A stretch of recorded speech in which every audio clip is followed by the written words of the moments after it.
എല്ലാവർക്കും നമസ്കാരം. ഞാൻ ഇന്ന് പറയാൻ പോകുന്നത് രേവതി നക്ഷത്രം, അതിനെപ്പറ്റിയുള്ള കുറച്ച് കാര്യങ്ങളാണ്. അതായത് രേവതി നക്ഷത്രത്തിൽ ചന്ദ്രൻ നിന്നാലോ അല്ലെങ്കിൽ മീനലഗ്നമായിട്ട് രേവതിയുടെ അതായത് ലഗ്നം വീണിട്ടുള്ളത് രേവതിയിലാണെങ്കിലും അതേസമയം ലഗ്നാധിപതി ഏത് ലഗ്നമോ ആകട്ടെ, ലഗ്നാധിപതി രേവതി നക്ഷത്രത്തിലാണെങ്കിലും ഇതൊക്കെ ഞാൻ പറയുന്നതിൽ കുറേ കാര്യങ്ങളൊക്കെ അത് ശരിയായി വരുമെന്ന് പറയാം. അപ്പോൾ രേവതി നക്ഷത്രത്തിൻ്റെ കാരകത്വങ്ങളെന്ന് പറയുന്നത് മുരശാണ്. കാരണം അതിൻ്റെ മലയാളം എനിക്കറിയില്ല. പണ്ട് രാജകൊട്ടാരത്തിലെ വിളംബരത്തിന് വേണ്ടി, അതായത് എന്തെങ്കിലും ഒരു അനൗൺസ്മെൻറ്റിന് വേണ്ടി ഈ ഉപകരണമാണ് അവർ തട്ടുന്നത്. ആദ്യം അത് തട്ടിയ ശേഷം അവരിങ്ങനെ വിളംബരം ചെയ്യും. അപ്പം ആ ഒരു സാധനമാണ് മുരശെന്നാണ് എനിക്ക് തോന്നിയിട്ടുള്ളത്. അതെന്താണെന്ന് നിങ്ങൾ മനസ്സിലാക്കിക്കൊള്ളുക. പിന്നെ ബോട്ട്, മീൻ, ഉപ്പ്, ഇങ്ങനെ കുറേ കാര്യങ്ങൾ കാരകത്വമായിട്ട് കപ്പൽ അതൊക്കെ കൊടുത്തിട്ടുണ്ട്. അതായത് തോണി, നമ്മൾ തുഴയുന്ന തോണി, കപ്പൽ, ബോട്ട് എന്ത് വേണമെങ്കിലും എടുക്കാം. അതായത് മീനം രാശി ആയതുകൊണ്ട്,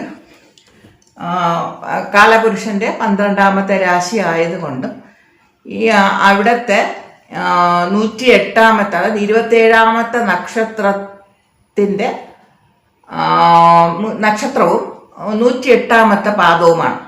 അപ്പോൾ എല്ലാം അത് അവസാനിക്കുന്ന കാലപുരുഷൻ തൊട്ട് നമ്മൾ നോക്കുമ്പോൾ 12ാമത്തെ രാശിയാണ്, ഏറ്റവും അവസാനത്തെ നക്ഷത്രമാണ്, 108ാമത്തെ പാദവുമാണ്.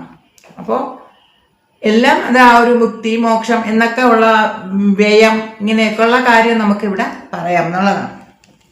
ആ നക്ഷത്രത്തെ പറ്റിയാണ് ഞാൻ കുറച്ച് കാര്യങ്ങൾ പറയാൻ പോകുന്നത്. ഇതിൽ എത്രത്തോളം ശരിയുണ്ട് എന്നുള്ളത് എൻ്റെ പല അനുഭവ ജാതകങ്ങളിലും കൂടെ കുറേ കാര്യങ്ങളൊക്കെ മനസ്സിലാക്കിയിട്ടുണ്ട്. നിങ്ങളിൽ എന്തൊക്കെയാണ് അനുഭവങ്ങളുള്ളതെന്ന് കമൻസിൽ തന്നെ എഴുതിയാൽ മതി കേട്ടോ. അപ്പോൾ ഈ മുരശെന്ന് പറയുന്നത് ഇങ്ങനെ അനൗൺസ്മെൻറ്റിന് വേണ്ടി ഉപയോഗിക്കുന്നതായതുകൊണ്ട് ഇവരുടെ സ്വഭാവം, ഈ രേവതി നക്ഷത്രക്കാരുടെ സ്വഭാവം ഒന്നും മറച്ചു വെക്കില്ല എന്നാണ്. എല്ലാം ഓപ്പണായിട്ട് വിളിച്ചു പറയുന്ന ഒരു തരം സ്വഭാവമായിരിക്കും. പക്ഷേ മൗനമായിരിക്കും. പകുതിയും സംസാരിക്കുന്നത് ചിലപ്പം കുറവായിരിക്കാം. പക്ഷേ എന്തെങ്കിലും ഒരു അനുഭവത്തിൽ അവർക്കൊരു നല്ല കാര്യം എവിടെന്നെങ്കിലും നടന്നിട്ടുണ്ടെങ്കിൽ അല്ലെങ്കിൽ എന്തെങ്കിലും ഒന്ന് കിട്ടിയിട്ടുണ്ടെങ്കിലും അവരതങ്ങനെ പോയി പറയും.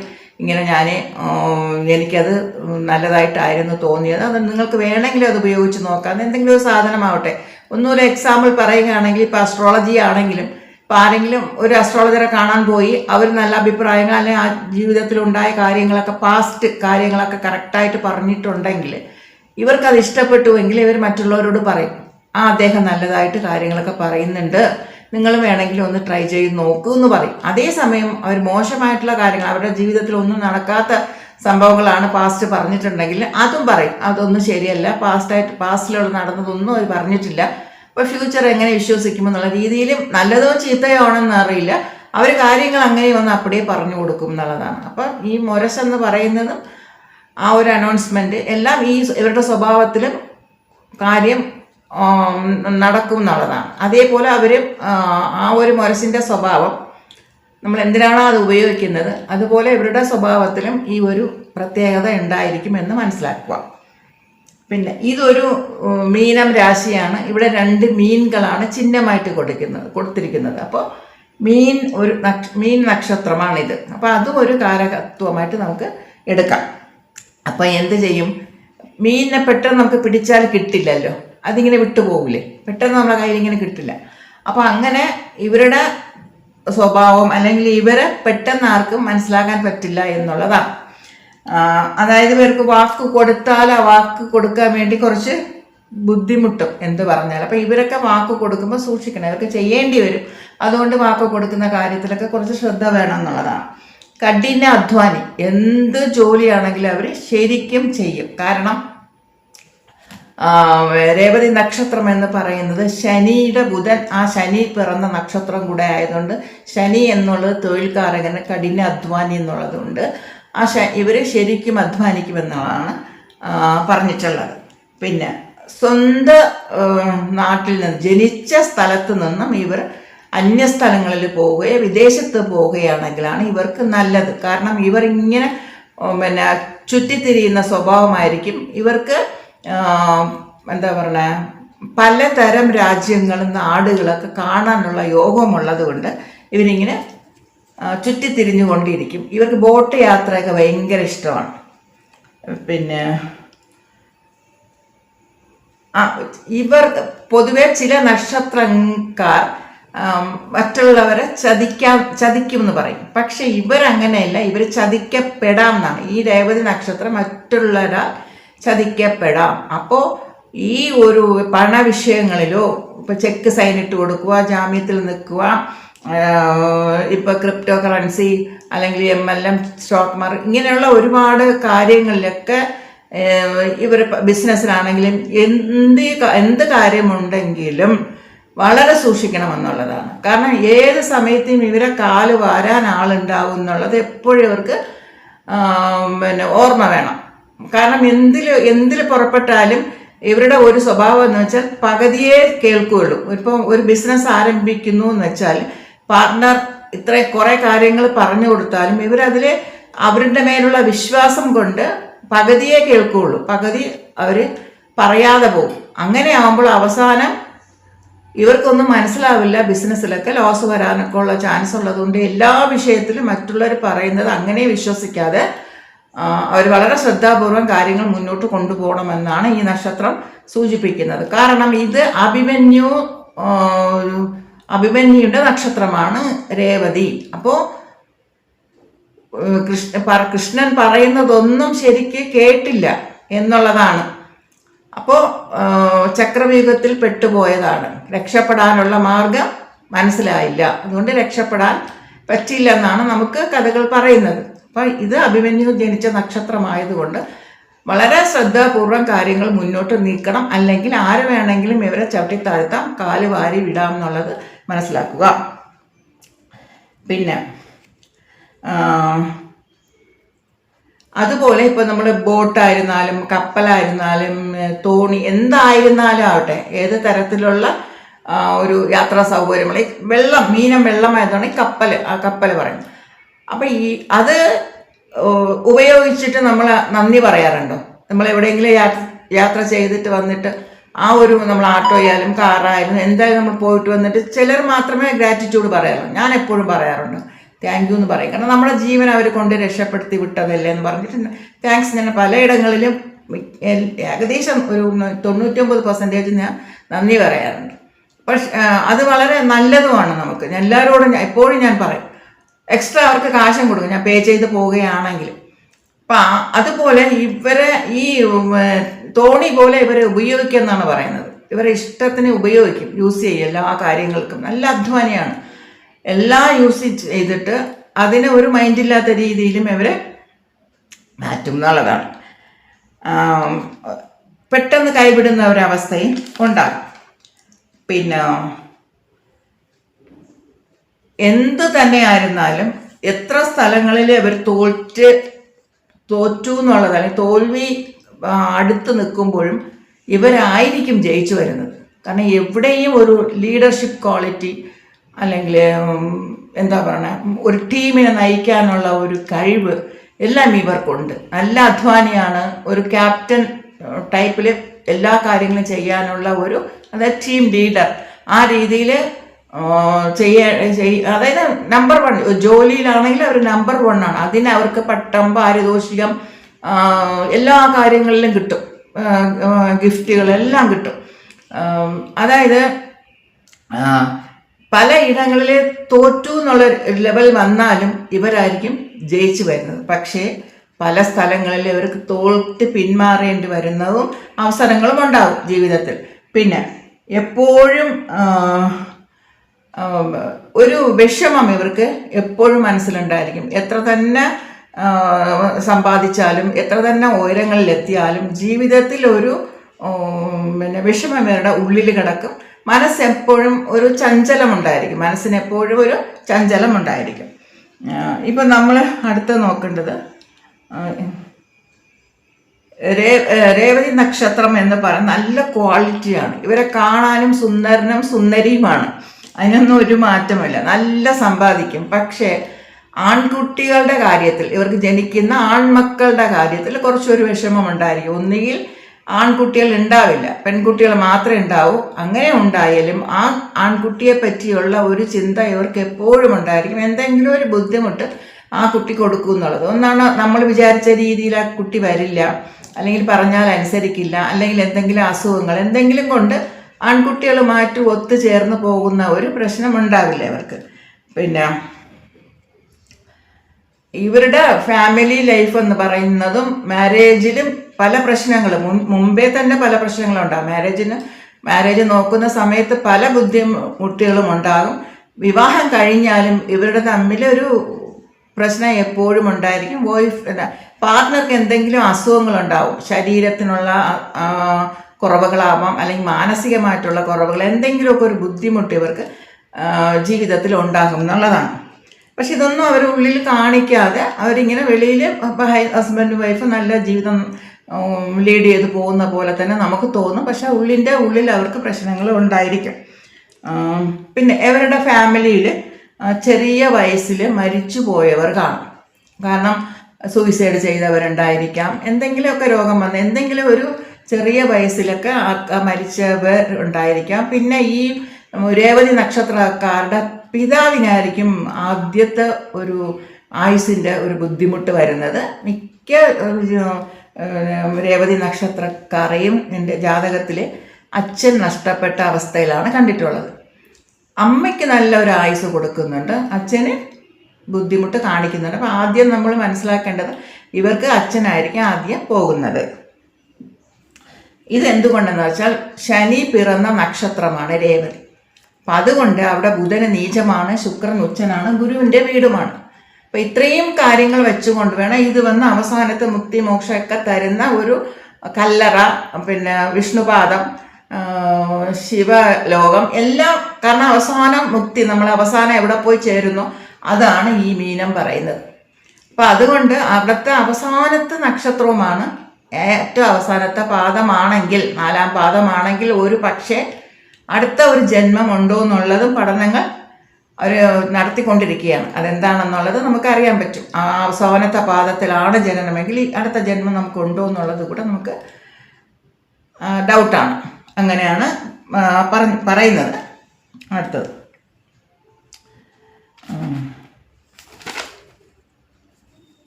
അപ്പം ഇത് ഉപ്പിൻ്റെ കാരകം പറയുന്നുണ്ട്, ഉപ്പിൻ്റെ കാരകത്വം പറയുന്നുണ്ട്.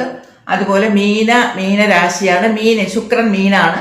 അപ്പം അതുകൊണ്ട് ഉപ്പും കൂടെ ചേർന്നുകൊണ്ട് ഇവരുടെ കാരകം ഉണക്ക മീന് ഉപ്പിട്ട് ഉണക്കിയതില്ലേ, അത് ഒരു കാരകമായിട്ട് എടുക്കാൻ പറ്റും.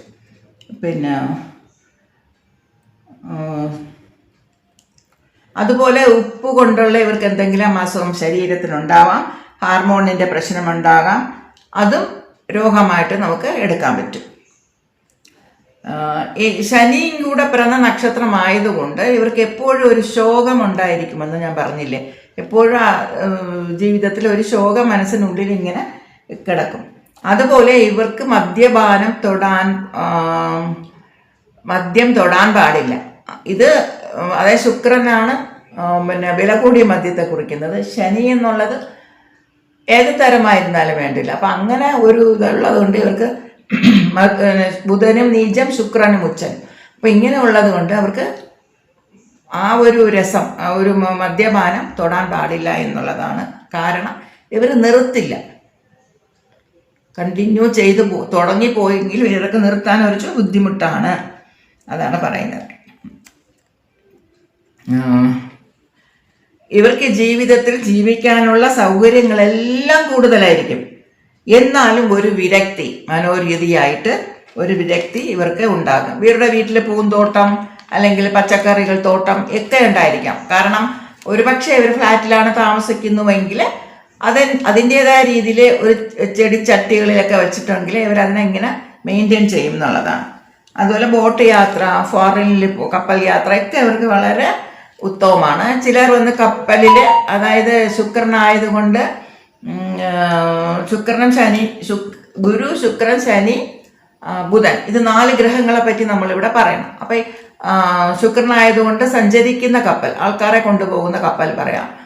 ശനിയുള്ളത് കൊണ്ട് പിന്നെ ചരക്ക് കപ്പൽ പറയാം. എണ്ണക്കപ്പൽ പറയാം. റിഗ്, ഇപ്പം എണ്ണ ഓയിലൊക്കെ കുഴിച്ചെടുക്കുന്നില്ല, ക്രൂഡ് ഓയിലൊക്കെ. അപ്പം അങ്ങനെയുള്ളത്. അപ്പം ഇത് രണ്ടും കപ്പൽ യാത്രയോ അല്ലെങ്കിൽ ഇവിടെ ജോലിയോ ഒക്കെ നമുക്ക് പറയാം. എല്ലാ രീതിയിലും പറയാം.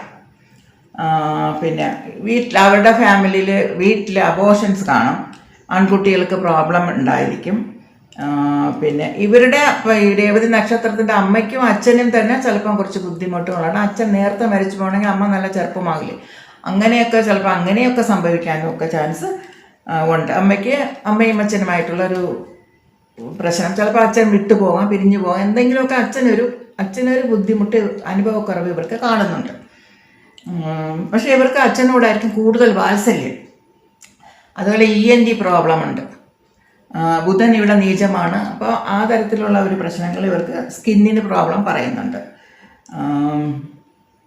ചിലർക്ക് വയസ്സിന് വ്യത്യാസമുള്ള മാരേജ് ആയിരിക്കും. വൈഫിന് കൂടുതൽ വയസ്സ് 13 വയസ്സ്, 6 വയസ്സ്, 8 വയസ്സ്, 10 വയസ്സിൻ്റെയൊക്കെ ഡിഫറൻസ് ഉണ്ടായിരിക്കും.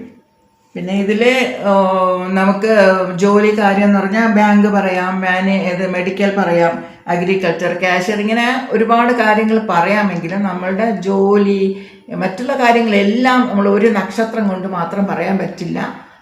മറ്റ് ഗ്രഹനിലയെ മനസ്സിലാക്കിയാണ് ആ 2 ധനസ്ഥിതി, 6 ജോലി, 10 തൊഴിൽ, ഇങ്ങനെയൊക്കെ നോക്കി 11 ലാഭം, ഇങ്ങനെയൊക്കെ നോക്കി വേണം 8 സഡനായിട്ടുള്ള ഭാഗ്യം, ഇതൊക്കെ നോക്കിയാണ് നമ്മൾ പിന്നെ ജോലിയുടെ കാര്യമൊക്കെ പറയുന്നത്. എന്നാലും ചെറിയ കാര്യങ്ങൾ, ഇവരുടെ പഠിപ്പ്, ചില ശുക്രൻ ഉച്ചനായിട്ട് ചിലർ നല്ല പഠിക്കും, ചിലപ്പോൾ പഠിക്കാതെയും തന്നെ ഇരിക്കാം. അങ്ങനെയും വേറെ തരത്തിൽ വേറെ ഒരു ജോലി ചെയ്ത് ജീവിക്കാനും ഒക്കെ ചാൻസ് ഉണ്ട് കേട്ടോ. പിന്നെ ശുക്രൻ ഇവിടെ ഉച്ചനായതുകൊണ്ട്, ബുധനും ഇവിടെ ഉള്ളതുകൊണ്ട് നീചഭംഗ രാജയോഗത്തിലാണ് ഇവിടുത്തെ കാര്യം പറയുന്നത്. ബുധൻ നീചമാണ്, ശുക്രൻ ഉച്ചനാണ്. അപ്പോൾ ഇവർക്ക് ശുക്രൻ കലകളിൽ ഭയങ്കര താല്പര്യമാണ്. ബുധൻ എന്നുള്ളത് നടിക്കാനുള്ള, ആക്ട് ചെയ്യാനുള്ള ഒരു കഴിവുണ്ട് അവർക്ക്.